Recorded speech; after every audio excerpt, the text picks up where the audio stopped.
வாழ்க வையகம், வாழ்க வையகம், வாழ்க வளமுடன். அருள் தந்தை வேதாத்ரி மகரிஷி அவர்களின் நாள் ஒரு நற்சிந்தனை. அக்டோபர் மாதம் 3ஆம் தேதி.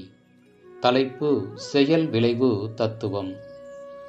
உடல் மன ஆற்றல்களை இயற்கை ஆற்றல்களுக்கு உட்படுத்தியும் ஒத்தும் செயல்படுத்தினால் பேரறிவையும் பேராற்றலையும் இயல்பாக கொண்ட இயற்கையானது உறுதுணையாகவும் பாதுகாப்பாகவும் வழி நடத்தியாகவும் வெற்றி மற்றும் மகிழ்ச்சி அளிப்பதாகவும் அமையும் என்பதே வாழ்வின் பயன்களை ஆழ்ந்து சிந்தித்து கண்ட தெளிவு ஆகும்.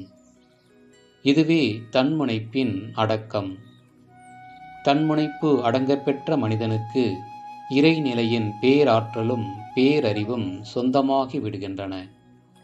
இந்த உண்மையினை பேரறிஞர் வள்ளுவப் பெருந்தகை எவ்வாறு உணர்த்தி இருக்கிறார் என்று அவர் அருளியுள்ள ஒரு குறளின் மூலம் உணரலாம்.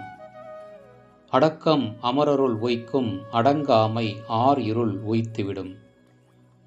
தனி மனிதன், மனித சமுதாயம், மனிதகுலம் எவராயினும் அடக்கம் என்ற உயர்நெறியை உணராமலும் அதன் வழியே வாழாமலும் அடங்காமை என்ற குழியில் விழுந்து அதனால் விளையும் பெருகும் துன்பங்களே மனிதகுல வாழ்க்கை துன்பங்களாகும்.